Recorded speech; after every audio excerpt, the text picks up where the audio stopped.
കുമ്പോൾ കുഞ്ഞിക്കോയ തങ്ങൾ അവറുകളെ കാണുകയുണ്ടായി ഇന്ന് വൈകിട്ട്. അള്ളാഹുർക്ക് ദീർഘായുസ്സും ആഫിയത്തും കൊടുക്കട്ടെ.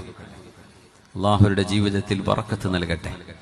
അള്ളാഹുർക്ക് പരിപൂർണ ആരോഗ്യവും ദീർഘായുസ്സും അള്ളാഹു ഈ ഉമ്മത്തിന് വേണ്ടി അള്ളാഹുർക്ക് നൽകട്ടെ എന്ന് ദുആയിരക്കാണ്. തങ്ങളുമായി കുറേ കാര്യങ്ങൾ സംസാരിക്കും. തങ്ങളുടെ ഒരു പ്രത്യേകത വേറെ ഒരു പണ്ഡിതനെയോ ഒരു സയ്യിദിനെയോ കാണുന്ന പോലെയല്ല കുഞ്ഞിക്കോയ തങ്ങള്. അള്ളാഹുർക്ക് അള്ളാഹുവിന്റെ അനുഗ്രഹങ്ങൾ വർഷിച്ചു കൊടുക്കട്ടെ. എപ്പോഴും വലിയൊരു മഹാനാണ്.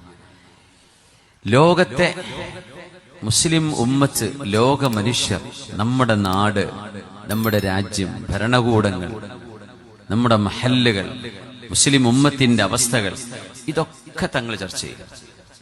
ഇന്ന് ഇതൊന്ന് അരമണിക്കൂർ സമയം തങ്ങളുടെ കൂടെ ഇരുന്ന് സംസാരിച്ചപ്പോഴേക്കും ട്രംപ് മുതൽ നമ്മുടെ നാടിലെ മഹല്ലുകൾ നടക്കുന്ന പ്രശ്നങ്ങൾ വരെ, നമ്മുടെ വീടുകളിൽ നടക്കുന്ന വിഷയങ്ങൾ വരെ, ഗൾഫ് രാജ്യങ്ങളിൽ സൗദിയിൽ നടക്കാൻ പോകുന്ന ഫുട്ബോൾ മാമാങ്കം വരെ മഹാനവറുകളുടെ ചർച്ചയിൽ വന്നു. ഞാൻ അത്ഭുതപ്പെടാറുണ്ട്. ഇങ്ങനെ ഒരു ഉമ്മത്തിന് വേണ്ടി ചിന്തിക്കുന്ന ഒരു മഹാൻ. സമൂഹം എന്താണ് ഇങ്ങനെ? എന്തേ മുസ്ലിം ഉമ്മത്ത് ഇങ്ങനെ ആയിപ്പോയത്? എന്തേ പണ്ഡിതന്മാരൊന്നും പറയാത്തത്? തങ്ങളുടെ വേദന ഇങ്ങനെ ആ മുഖത്ത് വായിച്ചെടുക്കാൻ കഴിയും. അത് ചൂടോടെ, ഇന്നിപ്പോ ഏതാനും മണിക്കൂറിലായിട്ടുള്ള ഒരു 5 മണിക്ക് തങ്ങളുടെ അടുത്താണുള്ളത് വൈകിട്ട്. മഹാനവറുകൾ പറയായിരുന്നു, നമ്മുടെ പണ്ഡിതന്മാരിങ്ങനെ ഒച്ച വെച്ച് പറഞ്ഞിട്ട് കാര്യമില്ല, മഹല്ലുകൾ തീരുമാനമെടുക്കണം.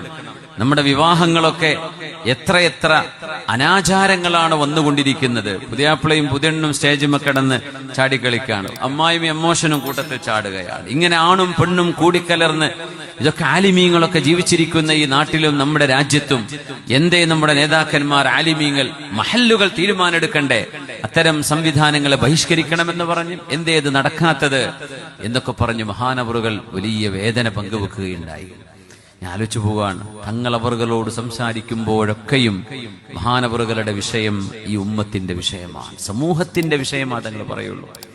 അല്ലാഹു ദീർഘായുസ്സും ആഫിയത്തും നൽകട്ടെ. ആമീൻ യാ റബ്ബൽ ആലമീൻ.